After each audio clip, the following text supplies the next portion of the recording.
Mangwana ni Malelepo Vukenjani Kleklas Vanave Africa. Welcome to Africa. Good morning and welcome to the new year 2026. We are finally here and we have an exciting year ahead of us without a doubt. Just yesterday was my birthday, so I'm still definitely in a celebratory mood. And speaking of celebration, 2025 had amazing highlights, but what really stood out for me was the push for the creative sector, and this is in Namibia, and a festival that I attended in Katima Mulilo, and that's what we'll be looking at in this show. Stay with us.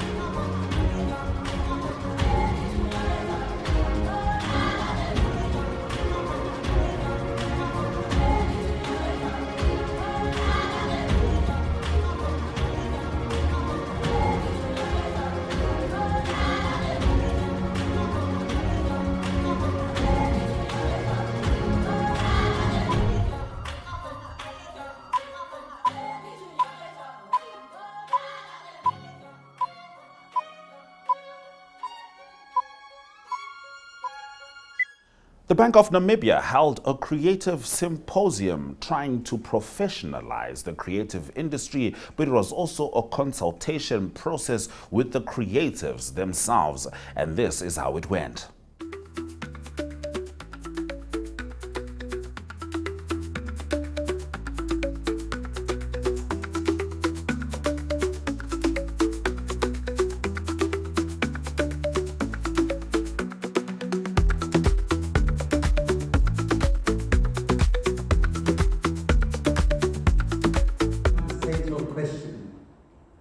How can Namibia harness the creative sector as a driver of economic transformation? This question challenges us to shift our perspective, to see creativity not merely as a culture or entertainment, but as an economic enabler, frontier capable of unlocking innovation, deepening diversification, and most importantly, creating jobs and restoring dignity. The Namibian creative landscape is active and diverse. It includes musicians, designers, painters, filmmakers, writers, digital creators, visual artists, craftspeople, and cultural entrepreneurs in every region. These individuals and enterprises shape how we see ourselves and how the world sees us. They tell our national story. They are our storytellers. They are instrumental in promoting inclusion, generating employment, and driving innovation. They demonstrate that culture is not just soft power. Culture is economic power. Currently, Namibia's creative sector contributes 1.5% to gross domestic product, but our aspiration, as spelled out by the President in the National Development Plan, is to take that contribution to 3% over the next 5 years. The importance of nurturing our creative ecosystem cannot be overstated. It lies at the intersection of economic growth and job creation. Imagine a Namibia where every young person is educated, empowered, employed, and engaged in meaningful work. That is the vision we all share. A future filled with opportunity, a future filled with potential. However, we must confront the challenges that have hindered our progress. Our creatives are not lacking in talent. They are stifled by the absence of financing, faced with disorganization within the sector, and limited by a dearth of opportunities. To catalyze growth and innovation, we must leverage technology to scale our reach to a global audience. Through social media and other tools, creatives can monetize their talents, skills, and knowledge, whether through brand deals, digital products, subscription services, or even merchandise. As we know, innovation compounds. It promotes the development of new ideas and solutions, while technology enables us to share them with the world. I'm heartened by the commitment of the Namibian government to prioritize creative industries as a crucial driver of economic growth and job creation. This recognition is a testament to the valuable role that creativity plays in our society. At the recently concluded Namibia Public-Private Forum, Her Excellency the President of the Republic outlined a national vision of creating 500,000 jobs over the next 5 years. That is a remarkable and ambitious vision, necessary for a youthful country whose greatest hunger is not only for opportunity, but for platforms to contribute meaningfully to the nation's future. Digital natives of this generation is clear. I wish for you, as President, that you move from being consumers of global content to producers of uniquely Namibian stories, products, and ideas. Your creativity should not be perceived as a pastime. You have to understand that it is an economic force and you must respect it as such, and that it is your contribution to nation building. Therefore, we wish for you to embrace the opportunities in the film, fashion, in music, in all that has been mentioned, crafts, all in the creative industry. Ladies and gentlemen, I urge us all, therefore, to align our policies, our institutions, and our imagination to build a Namibia that is not only stable and resource-rich, but also creative, innovative, and opportunity-rich. All right, so as a musician looking locally here, I'll pinpoint a couple of things. One, wherever you are in Namibia, there are not sufficient performance venues. And please, when I speak about music, I also want you to look at it from the point of view of any other discipline. So, meaning also the visual artist has no place to exhibit their things.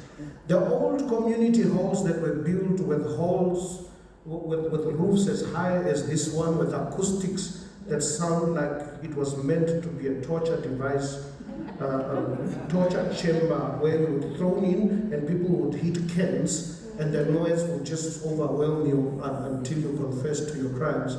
Those halls, I don't know what they served back in the days. They've not been renovated for over 30 years. Even our town hall meetings when we had our late president were not flowing that well because they couldn't hear each other. But that's all the halls or performance venues that we have in Karebe, in Omaruru, in Ucho. That's all we have.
Earlier in 2025, I had the privilege of going to the Zambezi Bream Festival, and my goodness, it was fantastic, it was colorful, it was vibrant, and I wanted to recap before we fully go full throttle into 2026. Enjoy.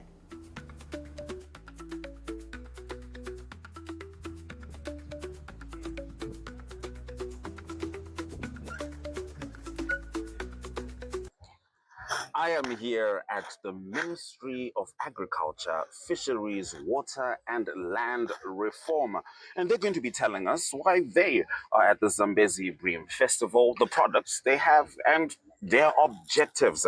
And safe to say, I'm already captivated.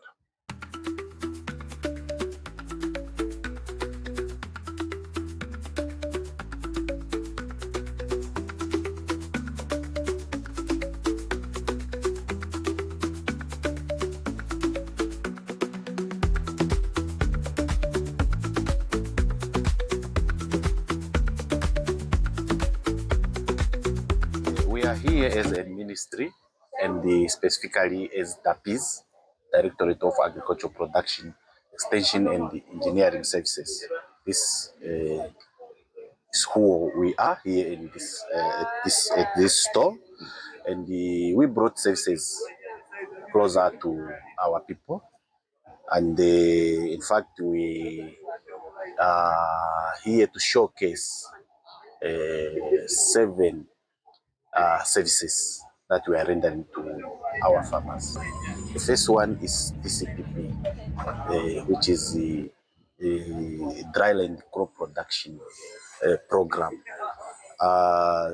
This is the program which is mostly for subsistence farmers, and mostly for rain-fed. It's a rain-fed agriculture program to assist the farmers. We offer services of plowing, planting, disking, planting, disking, and even reaping, also reaping, which is a CA model of cultivating our land. Yes, but this is also subsidized at 60%. We have a record of more than 60 farmers who have visited our stands. Wonderful. And very much interested with our products and services. All right, fantastic. Yes. Thank you very much for talking to me. Yes. And as you can see, there's much to learn, much to benefit. He just spoke to us about being subsidized by the government. Do listen to these details. A plant clinic, don't let those plants die. This is the Zambezi Bream Festival, bringing you not just everything you enjoy, but everything you need.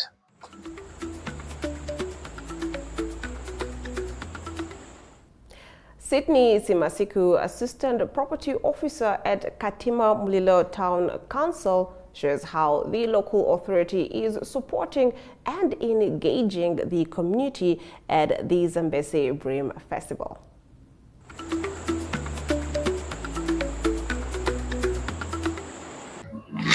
So now I am at the place where if you want details, you can get all of them packaged for you right here in the exhibition hall at the Zambezi Bream Festival. So what are you waiting for?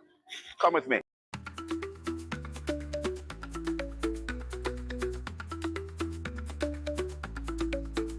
Hello, sir. How are you, sir? I'm all right. All Yes, right. yes. Okay, so Katima Mulilo Town Council. Yes. Right here at Zambezi Bream Festival. Do tell us a bit about what exactly you're doing here and your name, sir. Oh, yes. My name is Sydney Masiku, Assistant Property Officer.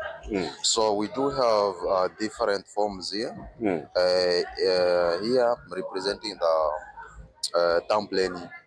We have finance there. Okay. So you can pay your bills, any information there you ask regarding finance. Okay. Then here for property, we do have evaluation role here in front of us. So if you do have any question regarding the valuation, if you want to know the value of your property, we can assist you on that. Wow. So here we do have the land applications. Yes, any information regarding the process, land delivering process, the building plan process, all that we can provide. Wow. So it's a one-stop for everything. So you Yes, can yes. come, be informed, and also make sure that you pay your bills and still enjoy the Zambezi Bream Festival. Yes, yes. How have you been received so far? Have people been coming in asking questions? So far we are few people are coming. Yes, but we are going there. We are getting there. All right.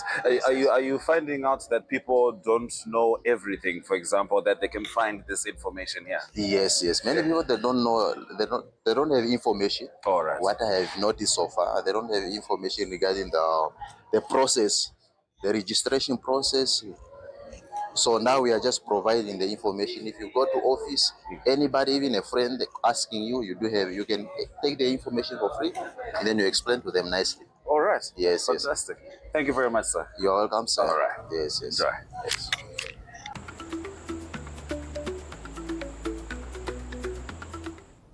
Now, in our next video at the Zambezi Bream Festival, Aaron Mushawukwa, Information Officer at the Ministry of Information and Communication Technology, Zambezi Regional Office, spoke on the ministry's crucial role in relaying clear messages from other ministries to the public and guiding citizens to the relevant government departments. Have a look.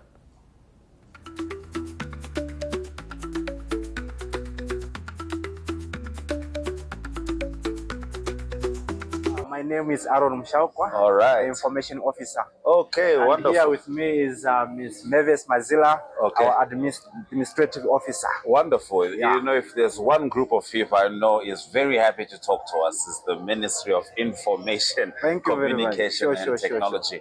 How have you been finding the Zambezi Bream Festival so far? Well, the festival has been treating us well. As you can see, our table is here. All right. Information is in the festival as well, trying to give information to the people. All right. You know, when you have information, you have power. When you have information, you have power. Sure. Let's talk about what is on the table.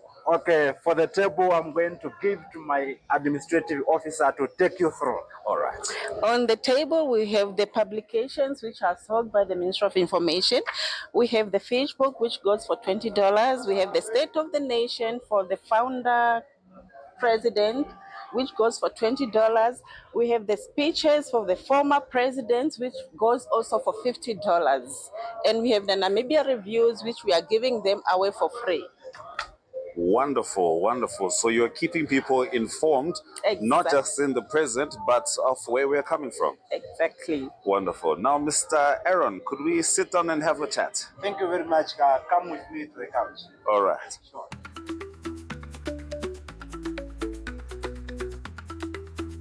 Why is it important for you specifically to be here as a ministry? You know, Minister of Information is the spokesperson of government.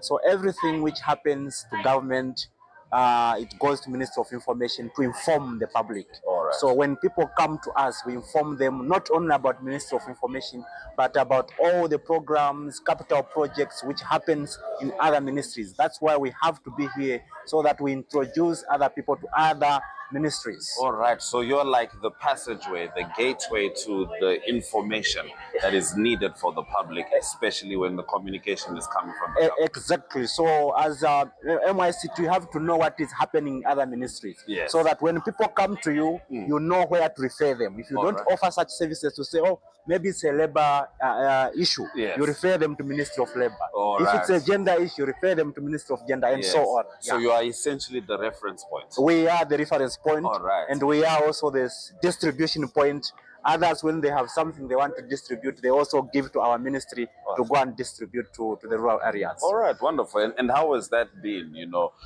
distributing in the rural areas may be considered much more difficult than trying to do so in the urban areas.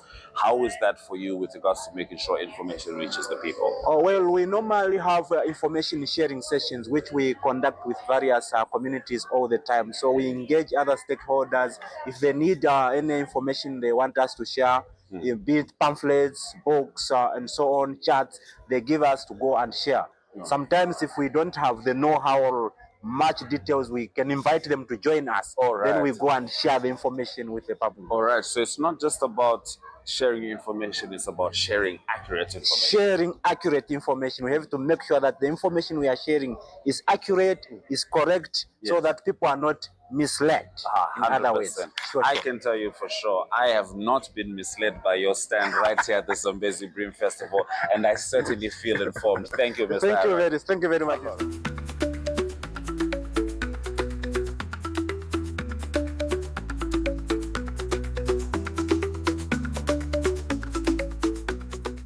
My name is Susan Maswavi, and found myself here at Zambezi Bream, like for the first time.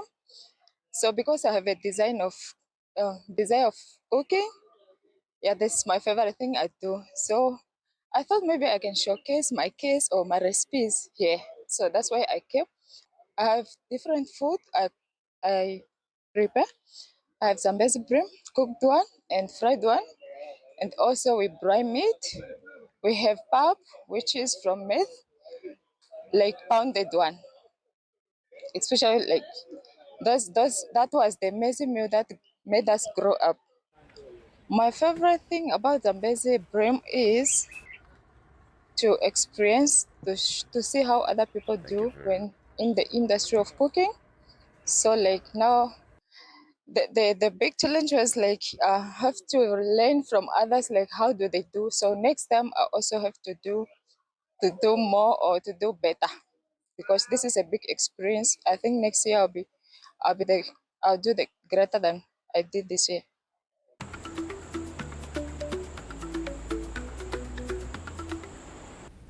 Staying with the Zambezi Bream Festival, experience Trezor Kabinga of Treasure Photography from the Democratic Republic of Congo captured the spirit of the Zambezi Bream Festival through his lens, enjoying the vibrant atmosphere, mingling with people from different nations, and of course, tasting the famous bream.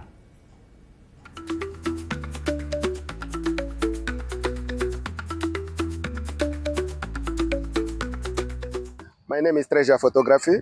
I am doing photography in Katima Mulilo. And today we are in the festival, Zambezi Festival. Everything is going well. And we are happy to see a lot of people coming from different places, including myself. I'm coming from DRC. And we are happy to see other people from Botswana, Zimbabwe, and South Africa, just to participate on the festival. That is a good thing that we realize in this festival. My favorite pictures to take, especially the portrait, the portrait and the one that's, you know, when you are wearing a culture, the clothes, the dress for culture, those pictures are coming nice as the way you can see. Yeah, we are doing the best. The nice part here, I think people are enjoying. People are enjoying fish. There's a different of kind of fish here. They are doing braai, and whenever the way you want it to eat that fish, they will make it for you. Apart from fish, we have river front. You can see the view of the river. It looks nice. That is closer to Zambia, Sesheke. I think that is the good part of this festival here, because it's near to the river. Yes.